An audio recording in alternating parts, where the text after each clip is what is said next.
So have any of you gone out and taken a beginner's firearm course or a beginner's handgun course, for example, and then got home and you have your firearm and felt at a bit of a loss, like, now what?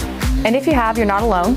I think a lot of instructors do their students a disservice by not offering follow-up courses that are intuitive to register for. You have the women's only beginner's handgun course, let's say, which is what I started with.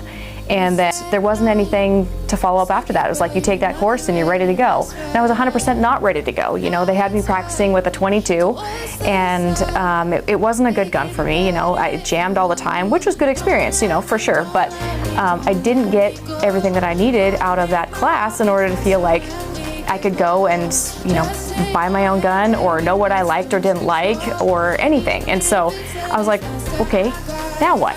And many of you already have a firearm and maybe you've already attended a class, but again, you're like, now what? What do I do next?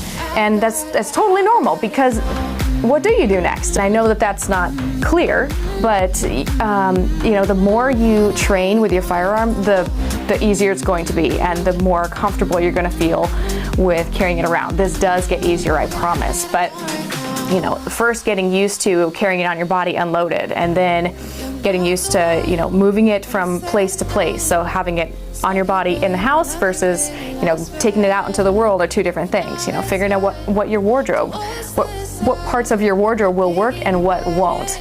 And then also, like, you know, your draw. How's your draw on fire?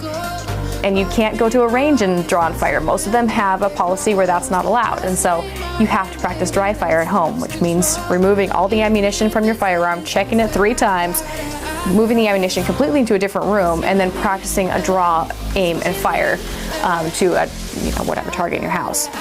And you might find that maybe drawing from appendix is not the best way for you. You know, your body is shaped in a way where that's not really going to work for you.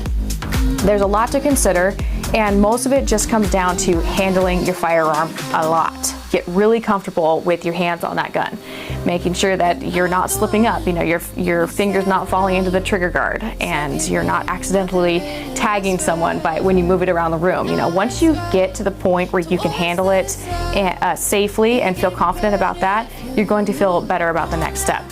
So check with your local range, check with the instructor that you took your first class with, and see what they recommend. They usually have a follow-up course in mind, and if they don't, you just have the wrong instructor. You need to go ask somebody else.